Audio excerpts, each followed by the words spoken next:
I'm Sister Rosemarie Jasinski, Sisters of Bon Secours, and I'm the leader of the Sisters of Bon Secours in the United States. Well, my name is Sister Pat Eck, and I'm the congregation leader of the Sisters of Bon Secours of Paris. Our foundation was in Paris in 1824 in the midst of the French Revolution. So these women, what they wanted to do was to take care of people in their home. They also wanted to do that in the context of a religious motivation. So giving physical care, but also taking the message into the home that there is a God who loves us. Our usual tagline is good help to those in need. The charism is actually a charism of compassion, healing, and liberation. Recently, we began to talk about it in a way that says that it is compassion that leads to healing and liberation. But our call is really liberating love. Bringing compassion to those who are sick, to those who are dying, but also being God's compassion to others and to each other. Healing, is certainly bringing healing, a healing presence to others, and again, to not just the sick and the dying, but to people we work with, people we live with, people in our neighborhoods. So being a healing presence in our world, and God knows we need a healing presence in our world in this day and age. But a healing that is certainly inclusive of physical healing, but a healing that is also very broad in the sense of emotional healing, psychological, spiritual, that whole gamut, so to speak, of healing and a healing presence. And liberation is probably something we learned from our sisters in Peru, the importance of that. Over the years, they've been very much kind of grounded in this liberation theology, and that liberating presence that frees us to be the people God calls us to be, to be the presence of God and that healing presence in the world. So that very broadened aspect of liberation. We were founded to care for the sick and the dying in their homes, so we've always been in the homes. And I think one of the things that we've always realized is that having a stable home or having a place where people can be cared for is essential for their care. If their home environment isn't stable, then their likelihood of healing and wellness decreases. And so it's always been an underlying principle, I think, for us. The thing that I think also drew us, that as a congregation and as women religious across the world, we needed to be doing more together. And so it was not just a question of we want to be in housing, but it was a very intentional desire to be in sponsorship, relationship with other religious women.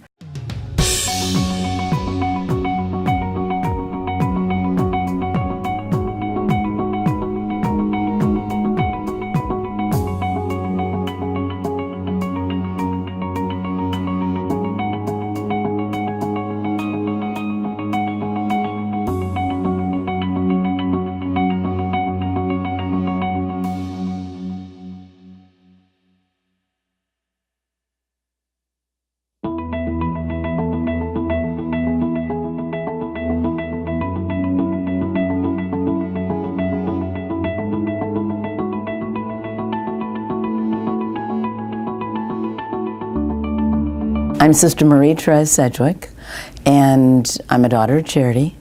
And here in Evansville, Indiana, I serve as the campus administrator. The Daughters of Charity were founded in Paris, France in 1633 by Vincent de Paul and Louise de Marillac.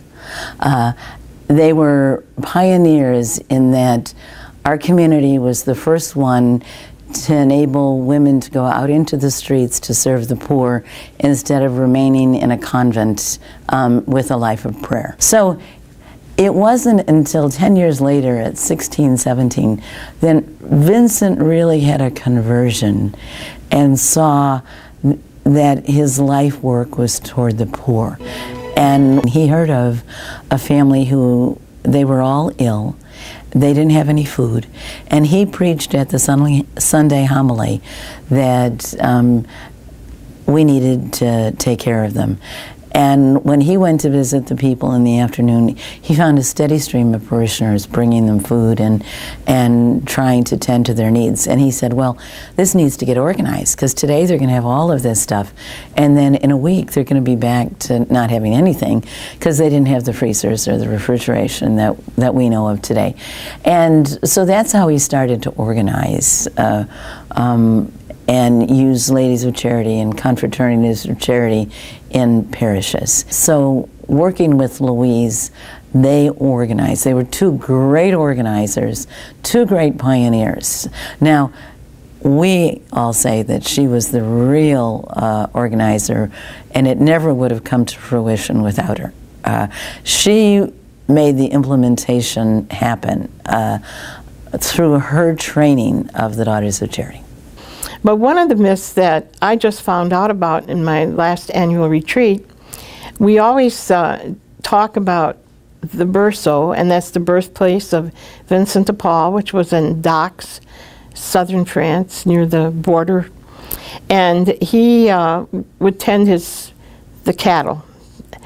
And there's a story about Our Lady of Bougelos, I think is the way they say it.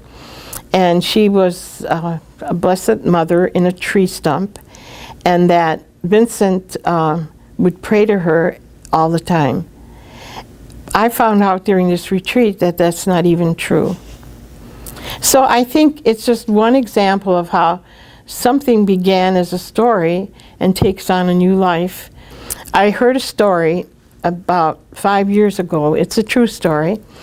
The man who was the president of the Vincent de Paul Society in New York City worked for a brokerage house or something like that, and they would always go out for a lunch.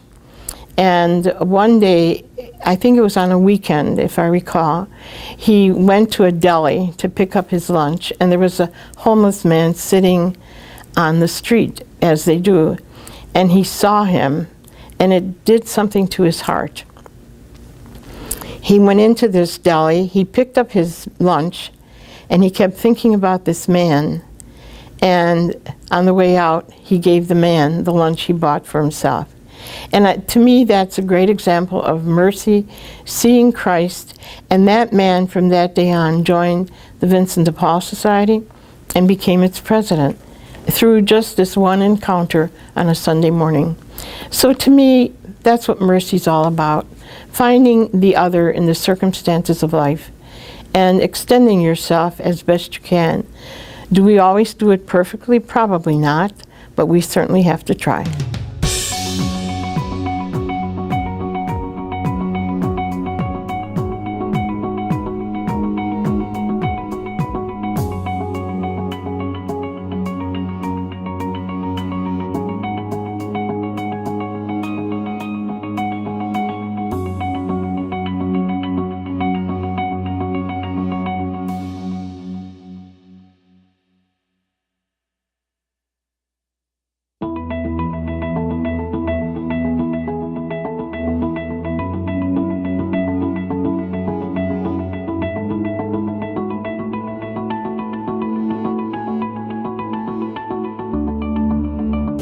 Our history began in England in 1884. Our founder, Sister Mary Frances Clare Cusack, however we want it, we have all these names for her, Mother Clare. But she was a Poor Clare nun, and in late 1800s she had been involved she wrote a lot of books, but then became involved in agitating against the landlords of Ireland. And also it was the potato famine. People were very hungry and starving. And so she actually wrote little things that appeared in the papers in the US asking people for money to feed the hungry in Kenmare and Killarney Way area of Kenmare. So she raised quite a bit of funds for the poor that way. And but there was quite a bit of tension. She also decided to create a new ministry in about late 1880s, late 1870s in Knock. teach in a little ministry in Knock to train young girls to have a trade instead of to be lace weavers or whatever, because so many of them, when they came to the U.S., were not in the best of safe situations, and she was aware of that. But she got into a little trouble with the bishops and the landlords, and so she came to England to Bishop Bagshaw, who we always put in our picture, who was in Nottingham, and he was very much of a social justice bishop at that time, and he welcomed her openly and sponsored her for her to form her own community.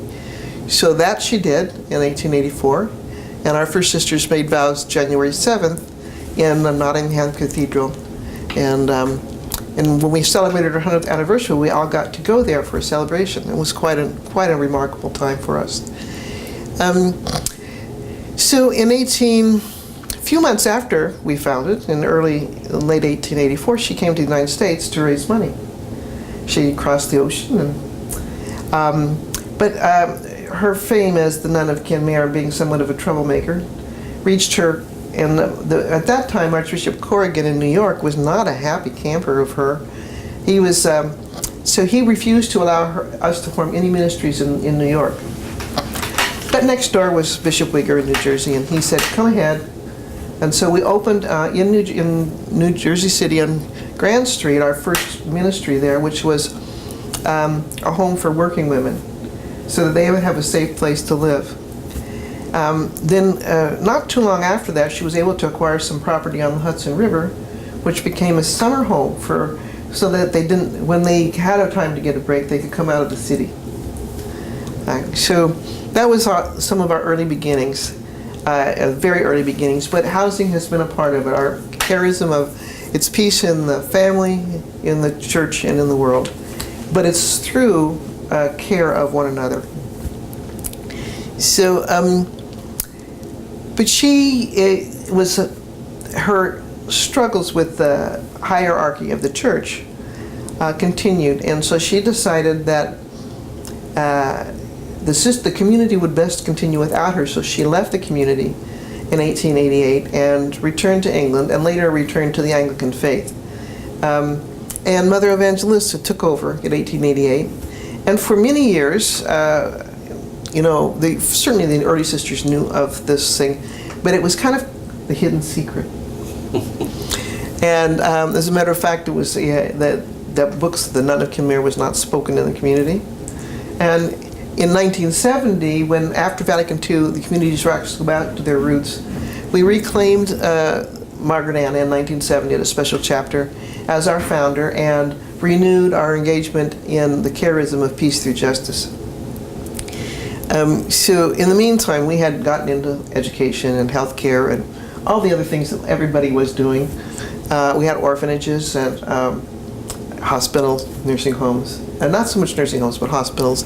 In the East, big orphanages and home for the blind, because the blind in those early years really were not allowed. They were left aside. So we had homes, and then we taught them, and they had trades and whatnot. So our commitment grew out of our wanting to have a broader impact in the area of systemic change than just in the local region.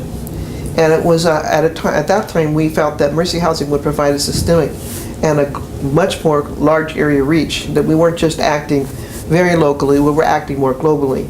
And so I think it was important for us to reach beyond, and at that particular point in time we had the financial ability to do that because of some property we sold, and the commitment for the use of the funds of that property was for families and children.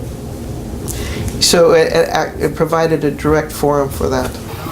Well, and I guess I've always supported Mercy Housing, and I, still do, and on one level. But having moved into Mercy Housing, it's in a totally different level, because I see the services. Yeah. I see these people who have been homeless, who now have a home, and there's health checks, there are support groups. Every day they provide morning coffee and a walk for people who want it. Services that you don't find in the same way in other senior facilities. And I know the same thing is true for the family, because we've done some things with the Catalonia family homes with the tutoring and that. And, other senior projects are great, but there's not that commitment that you see in a Mercy Housing project. And I know that goes on in all the others aside from the ones in Tacoma. And the commitment of the staff to the values of Mercy Housing, I'm astounded at. It's like, wow, to be a part of this in such a small way and to see how people are blossoming and blooming is wonderful.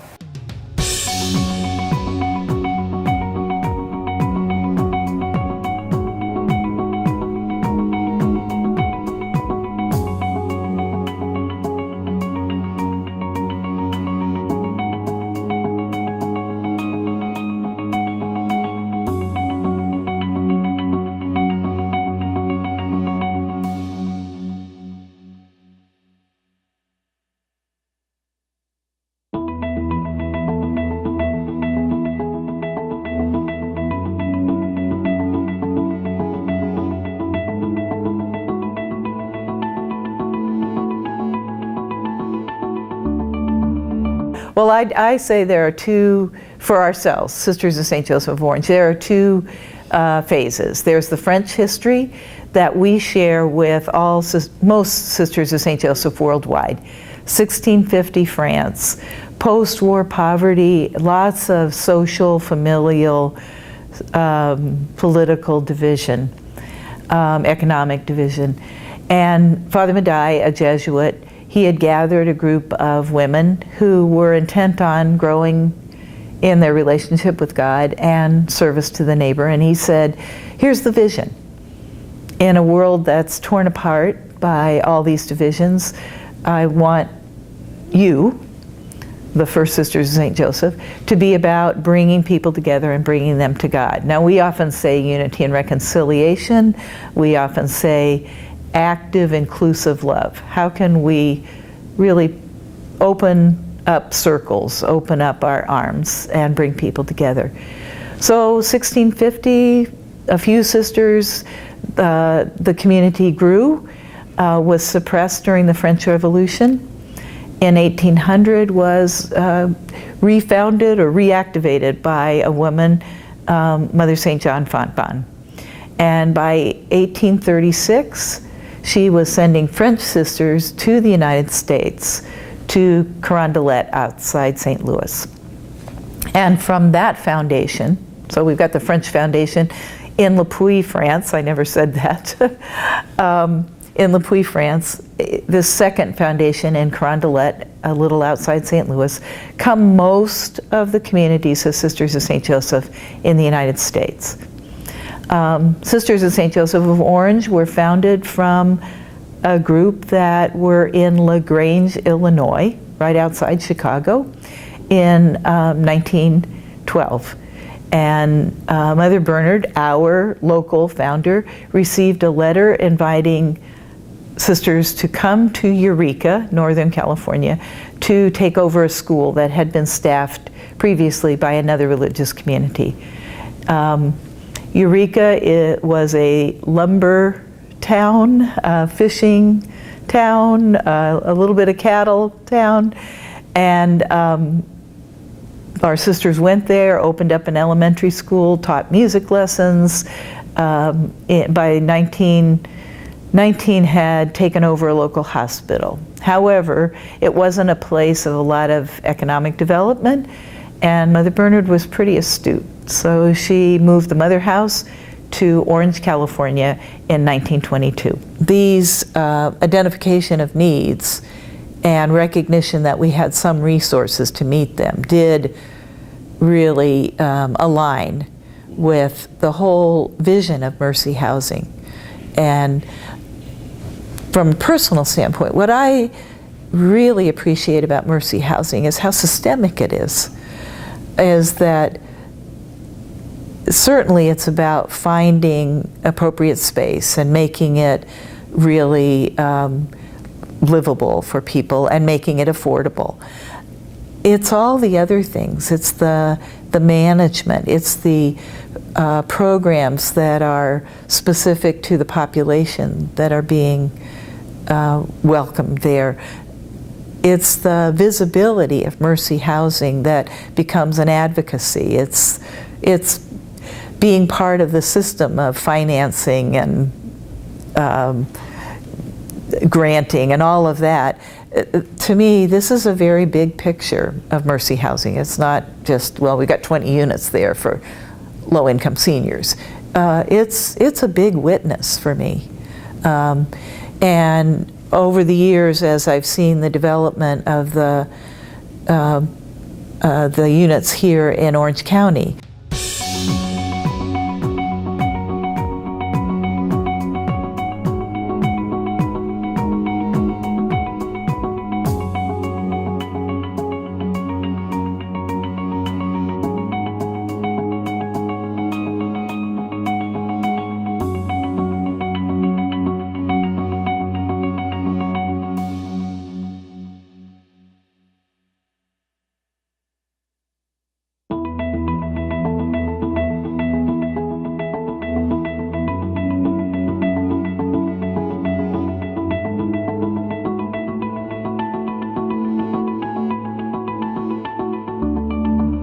So, my name is Pat Norton.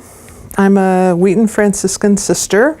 My name is Sister Sylvia Wellish, and I'm a Wheaton Franciscan sister, and proud to be that. Well, I'm Sister Shirley. My last name is Krull, and I'm a Wheaton Franciscan. What I'm doing now is I have completed being in leadership, but in regard to housing, I am still serving on the Franciscan Ministries Board of Directors. Founded in 1860 by a German woman, Clara Fender. She had been a member of another community and felt called to be of service, but to spend more time in prayer also. Which leads to our charism then, which has to do with action and prayer, contemplation and action. We were only in Germany for just a few years because that was at the time of the Kulturkampf, which has a history of its own, which had Catholicism at a difficult time. Therefore, she had to send sisters. Numbers of women were joining. She had to find other countries to send her sisters to. Went to France, went to the Netherlands, and came to the United States in 1872. The biggest event that occurred in relationship to sisters coming from Germany to the U.S. was in 1875. Clara sent 5 women, one of whom was to be the provincial here, which was unusual at that time, but one was to be the provincial. And they came on the Deutschland, and that boat was damaged on the shoals just at the base of the Thames, I think, and all 5 of them drowned. So they are a mythological group for us. We call them our 5 sisters. And there's a room dedicated to them just off of the chapel, the Deutschland Chapel. It's a beautiful piece of fabric that tells part of the story that comes from Gerard Manley Hopkins, who wrote a poem on the wreck of the Deutschland, in which there are numbers of stanzas that refer to the Franciscan sisters, whom at that time he had no idea which Franciscan sisters. Our charism is, we're kind of an unusual group. Well, it has numbers of ways to be said. So other communities are either apostolic or contemplative.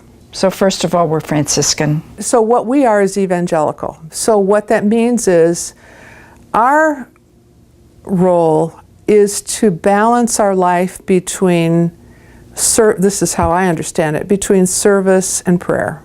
So that has many avenues, many perspectives, many ways to view it, many ways to live it. Clara Fender was a woman of contemplation and action, we said. That's meaningful, very meaningful for us. One of the things that she named was that we were supposed to be paying attention to the signs of the times.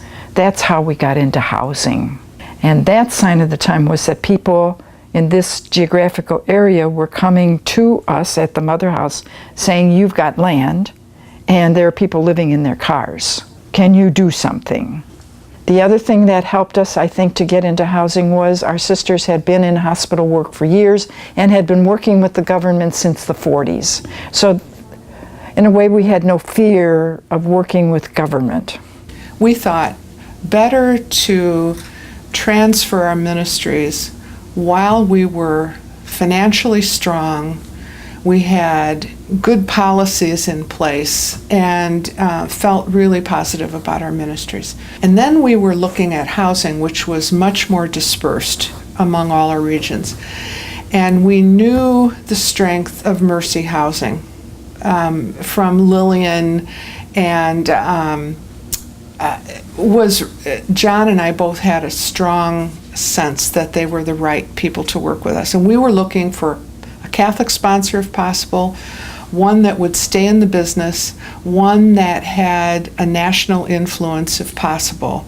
And so... And a similar spirit. And has similar spirit, similar values, Yeah. of course. And so John approached Jane Graff, and the dialogue began. And it has ended up being good. Oh, it's terrific. Yeah. We're very blessed.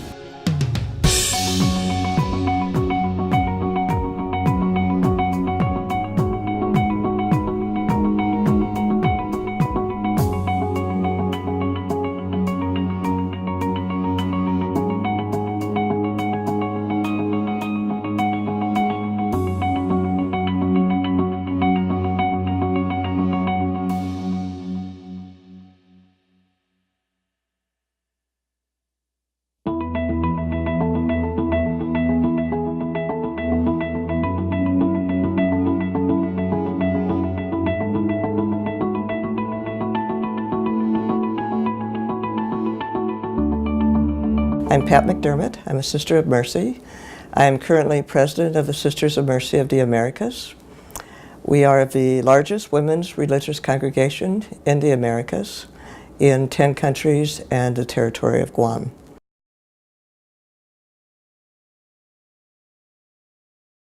Well, in 1827, Catherine McCauley, who is our foundress, began the first House of Mercy. And it sits, for those who are of Irish ilk and know the territory of Dublin, it's right down the street from Stephen's Green and Trinity College. And the house that was founded in 1827 was our first housing effort. It really was the dream of Catherine. She lived at Coolock, which was probably a half hour away. And if you see pictures of the Coolock house in her bedroom, she would look out down towards the city of Dublin. And her sense was if she could connect those who are rich with those who are poor, that would be a vision worth living for. And surprisingly to her and to those of us who have followed her, she received what would be commensurate today, $1 million gift from the couple that she was living with. And with that $1 million, she built a house that still stands today, and welcomed women and children into the home. It was never her intent, it was never her dream to begin a religious congregation. But when bishops and others of influence said to her, if you want this mission to continue, then you have to figure out a way to sustain it. And in those days, the way to sustain it was to create a religious congregation. So if that was what would make it work, that's what she did. So she chose to begin the Sisters of Mercy and made her first vows in 1831, 4 years after she had actually started the ministry of serving those who are poor and uneducated. But she knew that in order to really make a difference, that you had to, she would not have used the word systemic, but you needed to do something systemic to meet those needs. And so beginning this house was the beginning of a dream that almost 190 years later, I and countless of thousands of us across our world as Sisters of Mercy, and more importantly today, our colleagues, those who somehow have caught that fire of mercy, who somehow have been touched by wanting to make a difference in people's lives, that's what we're all about. Francis Ward came to Pittsburgh in the mid-1800s and began the first hospital that Women Religious sponsored.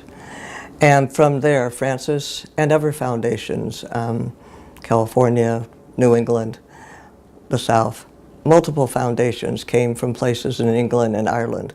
My name is Patricia O'Rourke. Well, the whole idea started kind of, it did not spring full-blown into my brain, let's put it that way.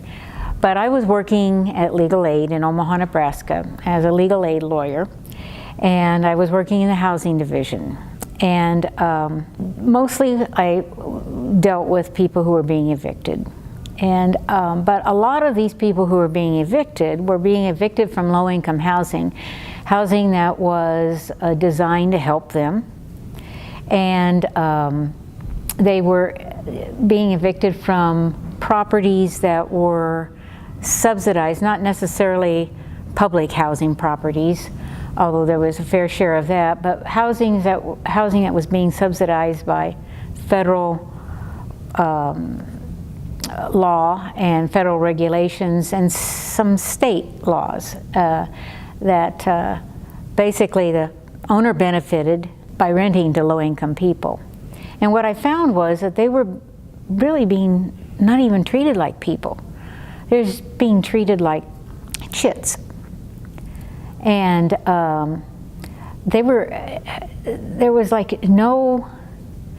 no mercy on these folks. If they crossed the line or if they did something wrong, they were evicted. And it was, in my mind, an abuse of the very protections that were designed to help them. But a lot of times there wasn't a whole lot you could do except maybe buy them some time. And what really galled me was that there were protections there, but they were being abused. And the people who suffered were the people who were supposed to be benefited. And one night we were sitting on the porch of a friend of mine, and Sister Narita was there. She was the president of the community at the time. And I can't remember who else was there, maybe Stella. And we'd had a couple beers, and I was waxing eloquent about how upset I was by this. And I think I said something like, we could do better than this. Anyway, we decided that we would dip our feet into the water by acquiring some housing ourselves, because to become owners was at least the first step. The first few years were really learning times for me and for all of us. We were a much smaller staff. We had a little over 300 units of housing that we were owning and managing. And we really had to learn how to do that well. And when opportunities started coming to expand into other regions, we were in Idaho and Colorado and had been in Missouri, and that it was a home repair program that ended. So really, one of the big gifts to me from this ministry is meeting the different communities of sisters and finding out that we are so much more alike than we are different. And that this was a wonderful opportunity for these different groups to come together and learn from each other and learn to get to know each other. I think that's been like a melting pot for some of the religious communities. And of course, their financial contributions were important because it gave us the seed money to grow. But what's more important was their history and their tradition and the fact that people trusted them. And it's hard to put into words what their contribution has been and what it continues to be. It's one of those things that's intangible. It's like our culture, defining what's in our culture. They are such a big piece of that, their history and their tradition. So the sisters were an incredibly important part of this whole effort from the very beginning. And I marveled at how easily the Omaha sisters let the others in. There was nothing like, well, this is ours. It was, yeah, let's work together on this and we can do more.